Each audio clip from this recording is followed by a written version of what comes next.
US market প্লেসে ব্যবসা করতে গেলে আমাদের কি কোম্পানি সেট আপ করে ব্যবসা করতে হবে, নাকি আমরা কোম্পানি সেট আপ ছাড়া ইন্ডিভিজুয়ালি ব্যবসা করতে পারবো? তো অনেকের কাছ থেকে এই প্রশ্নটা আমি পেয়েছি, সবারই একটা কমন জিজ্ঞাসা। তো আজকে সেই বিষয় নিয়ে আলোচনা করব এই ভিডিওতে, এবং 5টা স্পেসিফিক প্রশ্ন উত্তর দিয়ে এই ভিডিওতে আমরা ভালোভাবে জানবো বা বিস্তারিতভাবে জানবো যে আসলে ইউএসএ তে ব্যবসা করতে গেলে কোম্পানি সেট আপ করার প্রয়োজন কিনা, কিভাবে কি করতে হবে, এই সব কিছুই আজকের এই ভিডিওতে আলোচনা করব। হ্যালো, আসসালামু আলাইকুম, সবাইকে স্বাগতম আমার ভিডিওতে। তো আর কথাবার্তা না বাড়িয়ে চলুন আমরা প্রথম প্রশ্ন দিয়ে শুরু করি। তো প্রথম যে প্রশ্নটা দিয়ে আমরা শুরু করব সেটা হচ্ছে যে ইউএসএ তে ব্যবসা করতে গেলে আমার কোনো কোম্পানি সেট আপ করার প্রয়োজন আছে কিনা। এই প্রশ্নের উত্তর দুইভাবে দেওয়া যায়, একটা হচ্ছে যে ম্যান্ডেটরি কিনা, আর একটা হচ্ছে আমার উচিত কিনা। বিষয়টা জানার পূর্বে চলেন আমরা কয়েকটা সিনারিও নিয়ে কথা বলি।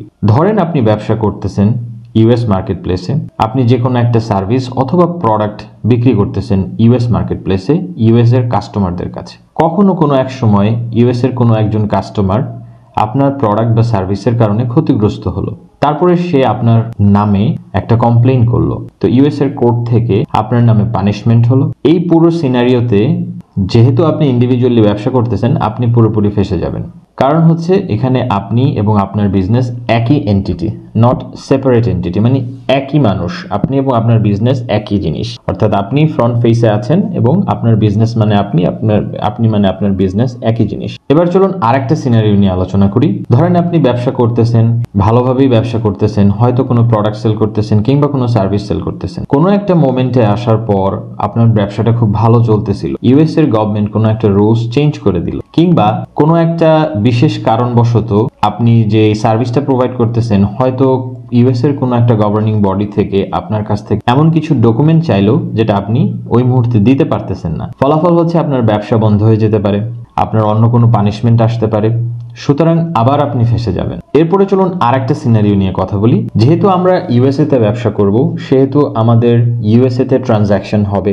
ধরেন আপনি ইউএসএ তে কোনো কাস্টমারের কাছে যদি প্রোডাক্ট বিক্রি করেন, সেই প্রোডাক্ট পারচেস করতে হবে আপনাকে আরেক জায়গা থেকে, তারপর ইউএসএ তে শিপ করতে হবে। ইউএসএ যখন আপনি প্রোডাক্ট সেল করবেন, সেই যে টাকাটা পাবেন সেটা আপনার আবার ইউএসএ থেকে নিয়ে আসতে হবে। সো এই যে ট্রানজাকশন গুলো হচ্ছে, ইউএস এর গভর্নমেন্ট সব থেকে বেশি অডিট যে বিষয়টা নিয়ে আসে সেটা হচ্ছে ফ্রডুলেন্ট অ্যাক্টিভিটি, বিশেষ করে ইন্টারন্যাশনাল ওয়্যার ট্রান্সফার বা টেরোরিজমের সাথে জড়িত এইসব বিষয়গুলো নিয়ে খুব বেশি অডিট। তো এই বিষয়গুলো ওরা মূলত খুব ভালোভাবে মনিটর করে। তো দেখা গেল কোনো এক সময় আপনার ট্রানজাকশনের কারণে ইউএস এর গভর্নমেন্ট থেকে কোনো একটা নোটিশ দিল আপনাকে যে আপনি যে এই যে ট্রানজাকশন গুলো করতেছেন, কি ক্ষেত্রে করতেছেন, কেন করতেছেন, আপনার লিগ্যাল ডকুমেন্টস দেখান, এটা দেখান, এটা দেখান। সো সেই মুহূর্তে আপনি কিন্তু বড় ধরনের একটা বিপদে ফাঁসে যাবেন যদি আপনার কোনো কোম্পানি রেজিস্ট্রেশন করা না থাকে।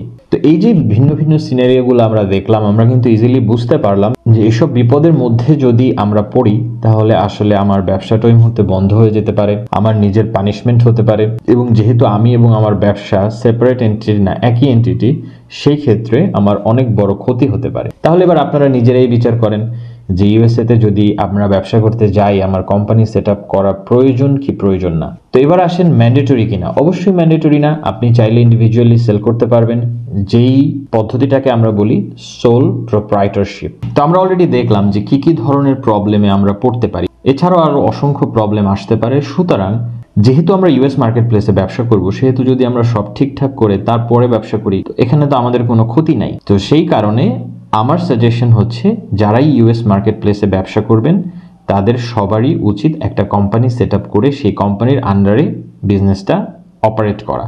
তাহলে আপনার রিস্ক অনেক কমে যাবে এবং আপনি অনেক টেনশন ফ্রি থাকতে পারবেন। আদারওয়াইজ যে কোনো মুহূর্তে আপনার বিজনেসের উপরে বড় ধরনের কোনো বিপদ আসতে পারে, যে বিপদটা আসলে সরাসরি বিজনেসের উপরে আসবে না, আপনার উপরে আসবে, যেহেতু আপনি এবং আপনার বিজনেস একই এন্টিটি। তো সুতরাং আমরা বুঝলাম যে কোম্পানি সেট আপ করাটা আসলে জরুরি। তাহলে দ্বিতীয় প্রশ্ন যেটা আসে সেটা হচ্ছে যে কি টাইপের কোম্পানি সেট আপ করবো। তো এইটা বলার আগে আমরা একটু চলেন দেখি যে ইউএসএ তে কি কি টাইপের কোম্পানি আছে। সো কোম্পানি নিয়ে আলোচনা করার আগে, কোম্পানি ছাড়া দুইভাবে ব্যবসা করা যায়। একটা যেটা এইমাত্র আলোচনা করলাম, সোল প্রোপ্রাইটরশিপ, আর 2 নম্বর হচ্ছে পার্টনারশিপ। অর্থাৎ আপনি এই দুইভাবেই ব্যবসা করতে পারবেন কোনো কোম্পানি রেজিস্ট্রেশন ছাড়া, কিন্তু বললাম যে বিপদ আসতে পারে এবং সেই ক্ষেত্রে ক্ষতি হতে পারে। এবার আসেন কোম্পানি কি কি টাইপের আছে। বেশ কয়েক ধরনের কোম্পানির টাইপ ইউএসএ তে আছে। কমন যেগুলো সেগুলোর মধ্যে হচ্ছে এলএলসি আছে, এস কর্প আছে, সি কর্প আছে। এস কর্প ফরেনার যারা তারা পারবেন না করতে, সি কর্প অবশ্যই পারবেন, কিন্তু সি কর্পের স্পেসিফিক ক্ষেত্র আছে। সি কর্পে আপনার আবার ডবল ট্যাক্সেশনের একটা বিষয় থাকে, অনেক ঝামেলা থাকে। সো সি কর্পও আপনার প্রয়োজন, কিন্তু সেটা বিশেষ ক্ষেত্র বিশেষে। সো আমাদের জন্য LLC is the best option. আপনি যত ধরনের এক্সপার্টের সাথে পরামর্শ করেন, যা মানে যত ধরনের রিসার্চ করেন, আপনারা এটাই পাবেন। ফরেনার হিসেবে বা নন ইউএস রেজিডেন্ট হিসেবে যদি আপনি ইউএস মার্কেট প্লেসে ব্যবসা করতে চান, এলএলসি আপনার জন্য সব থেকে ভালো উপায়। তো এবার স্বভাবতই প্রশ্ন আসে যে কেন এলএলসি ভালো উপায়? তো অনেকগুলো কারণই বলা যায়। বিশেষ কয়েকটা কারণ হচ্ছে যে এই যে ধরেন সোল প্রোপ্রাইটরশিপ নিয়ে যে কথা বললাম, অর্থাৎ ইন্ডিভিজুয়ালি ব্যবসা করা, এলএলসি হচ্ছে সেইটা একটু আপগ্রেডেড ভার্সন। অর্থাৎ আপনি ইন্ডিভিজুয়ালি ব্যবসা করতেছিলেন, কোনো কোম্পানি সেট আপ ছিল না, এলএলসিতে আপনি সেম কাজটাই করবেন কিন্তু একটা কোম্পানি সেট আপ করে নিলেন। এখন কি হবে, এই কোম্পানি আপনার সামনে একটা ঢাল হিসেবে থাকবে, অর্থাৎ প্রোটেকশন দিবে আপনাকে, মেইনটেনেন্স কস্টটা একটু কম, আপনার কোনো ইনকাম ট্যাক্স দেওয়া লাগবে না। এইখানে এখন দেখেন বিজনেস আর আপনি সেপারেট দুইটা এন্টিটি হইলেন, যদি এই ধরনের কোনো বিপদ আপদ আসে তা আপনার বিজনেস ব্যান হয়ে যেতে পারে, আপনার বিজনেস রেস্ট্রিক্টেড হয়ে যেতে পারে, আপনার কোম্পানির ক্ষতিগ্রস্ত হইতে পারে, কিন্তু আপনি as a owner behind the সিনে আপনার উপরে সেই পানিশমেন্ট বলেন বা যাই বলেন সেটা সম্পূর্ণ আপনার উপরে যাবে না। অর্থাৎ কেউ যদি এখন আপনার প্রোডাক্টের নামে সার্ভিসের নামে ক্লেম করে, সেটার দায়ভার কোম্পানির উপরে যাবে, সেটার দায়ভার আপনার উপরে যাবে না। সেটা একটা বিরাট ব্যাপার। সো এই কারণেই বলা যায় যে প্রোটেকশনের ব্যাপার থাকে। আদার্স যে ফ্যাসিলিটিস, অর্থাৎ আপনি ডাউন দ্য রোড অর্থাৎ ব্যবসা করতে করতে কখনো যদি ইউএস গভর্নমেন্ট থেকে কোনো সাহায্য নিতে চান সেটা পারবেন। মাঝে মাঝে ইউএস এর কিছু ফিনান্সিয়াল ইনস্টিটিউশন থাকে যারা ছোট ছোট ব্যবসায়ীদের লোন দেয়, সেই সব লোনগুলো আপনারা অ্যাকোয়ার করতে পারবেন। সো অনেক ধরনের ফ্যাসিলিটিস আসলে এলএলসি তে পাওয়া যায়, এবং সব থেকে বড় কথা হচ্ছে যে আপনার মেইনটেনেন্স কস্টটা কম, যে কারণে এটা অনেক বেশি জনপ্রিয়। এবং ইন্টারেস্টিং ভাবে এটা বোধহয় 1997 এর পর থেকে ইউএসএতে আসলে বেশি জনপ্রিয় হয়েছে, তার আগে কিন্তু ছিল না। তো এলএলসিটা আসলে বলা যায় তুলনামূলকভাবে নতুন ফরম্যাট। প্রথম যে স্টেটটা এলএলসি স্বীকৃতি দেয় সেটা হচ্ছে, বা স্বীকৃতি মানে হচ্ছে প্রথম যে দেয় এলএলসিটা, সেটা হচ্ছে কিন্তু ওয়াইওমিং। জাস্ট আপনাদের জানার জন্য বললাম। সো আমরা বুঝলাম যে কোন টাইপের কোম্পানি করতে হবে এবং কেন এলএলসিটাই আমাদের জন্য বেস্ট।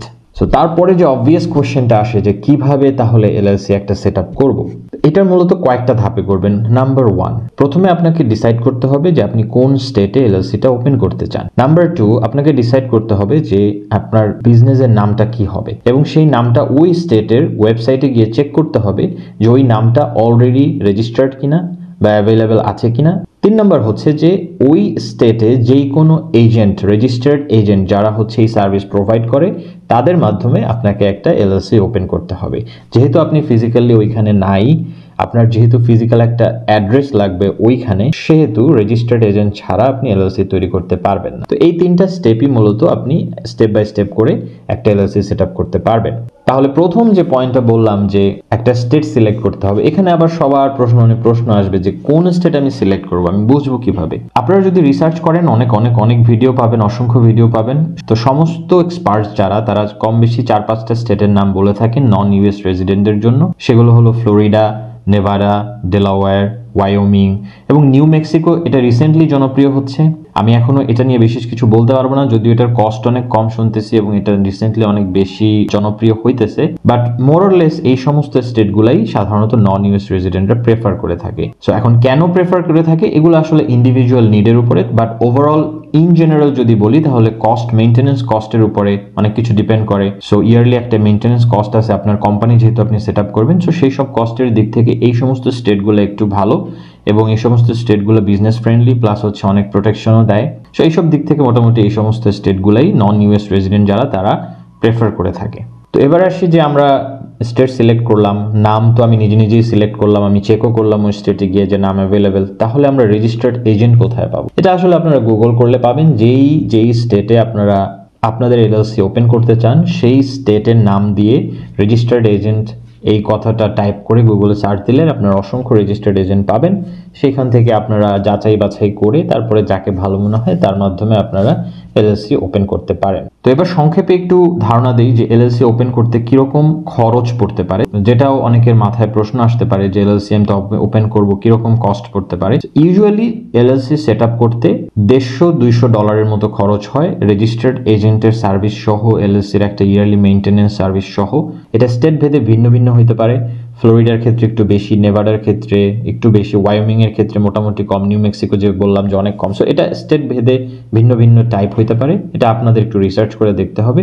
বাট ইন জেনারেল যদি বলি আমি, $150-200 মতো খরচ হইতে পারে আপনার একটা কোম্পানি অর্থাৎ এলএলসি সেট আপ করতে। তো এলএলসি সেট আপ করার পর আপনাকে একটা ইআইএন এর জন্য অ্যাপ্লাই করতে হবে। আমি আমার এই ভিডিওতে আসলে ইআইএন নিয়ে কথা বলবো না, ওইটা নিয়ে আমি একটা সেপারেট ভিডিও করব। আমি আসলে এই ভিডিওতে দেখাবো যে কিভাবে ইআইএনটা আপনারা ফ্রিতে সেট আপ করতে পারবেন, কারণ এটার জন্য অনেকে অনেক চার্জ করে থাকে। সেই চার্জগুলো যাতে আপনাদের দিতে না হয়, সেই জন্য ওইটা নিয়ে আমি একটা সেপারেট ভিডিও করব। বাট এই ভিডিওর মূল বিষয় ছিল যে ইউএসএ তে কোম্পানি রেজিস্ট্রেশন আমাদের করতে হবে কিনা ব্যবসা করতে গেলে। তো সেই বিষয়ে আমরা মোটামুটি একটা আলোচনা করলাম, ধারণা পাইলাম কিভাবে কি করতে হবে। তো আশা করি আপনাদের মনের যে প্রশ্নগুলো ছিল সেগুলো মোটামুটি দূর হইলো। তারপরেও যদি আপনাদের কোনো প্রশ্ন থেকে থাকে এলএলসি নিয়ে বা কোনো কোম্পানি সেটআপ নিয়ে, তাহলে অবশ্যই কমেন্টস বক্সে জানাবেন। আর যদি আমার ভিডিও ভালো থেকে থাকে তো প্লিজ লাইক এন্ড সাবস্ক্রাইব এবং শেয়ার করবেন। আর আরেকটা ডিসক্লেইমার এখানে দিয়ে দেই, এই যে সমস্ত বিষয় নিয়ে আমি কথা বললাম সেগুলো কিন্তু প্রতিনিয়ত রুলস চেঞ্জ হতে থাকে, আপডেট হতে থাকে।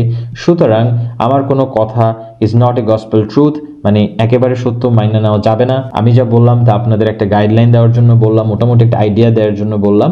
সো আপনারা আপনাদের নিজস্ব রিসার্চ করবেন। যখন আপনারা যেই স্টেটে কোম্পানি সেট আপ করতে যান অবশ্যই নিজেরা রিসার্চ করবেন, তারপরে ভালো মন্দ যাচাই করে ফাইনাল ডিসিশন নেবেন। বাট ডিউরিং দ্য প্রসেস কারো যে কোনো ধরনের কোয়েরিজ, কোয়েশ্চেন্স, কনসার্ন যাই থাকুক না কেন কমেন্টস বক্সে জানাতে পারেন, আমাকে রিচ আউট করতে পারেন। আমি সবসময় চেষ্টা করি আপনাদের সমস্ত কোয়েরিজের রেসপন্স করার জন্য। So thank you for watching. সবাই ভালো থাকবেন, সুস্থ থাকবেন, দেখা হবে নেক্সট ভিডিওতে।